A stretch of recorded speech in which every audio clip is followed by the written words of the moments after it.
Au niveau de la classe 7 des produits, nous allons terminer par rapport à la classe 78 qui s'appelle reprise sur amortissement, dépréciation et provision, où vous pourrez très bien avoir des reprises sur provision soit d'exploitation par rapport au 781 ou des reprises d'ordre financier avec le 786 ou des reprises de type, je dirais, exceptionnel avec le 787. Alors, effectivement, c'est une contrepartie, je dirais, par rapport à la classe 6 des comptes 681, 686, 687, où lorsque vous avez des immobilisations, eh bien, effectivement, vous allez constater ce qu'on appelle les amortissements.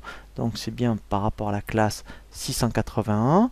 Eh bien, lorsque vous allez vendre, je dirais, ces immobilisations, et ces amortissements n'auront plus lieu d'être. Et bien dans ce cas-là, il faudra faire ce que l'on appelle des reprises.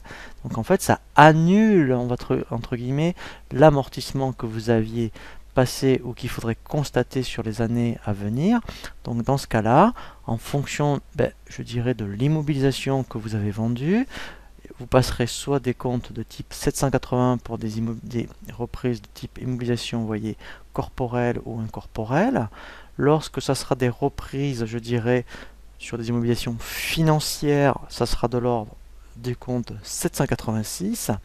Et si vous avez pratiqué ce qu'on appelle des amortissements dérogatoires, donc ça c'est très bien expliqué par rapport à la formation qui explique les comptes de la classe 687, eh bien il faudra annuler ces comptes, je dirais, que vous ayez passé de type 687 avec des comptes de type 787. Donc là qui annule effectivement des amortissements de type dérogatoire.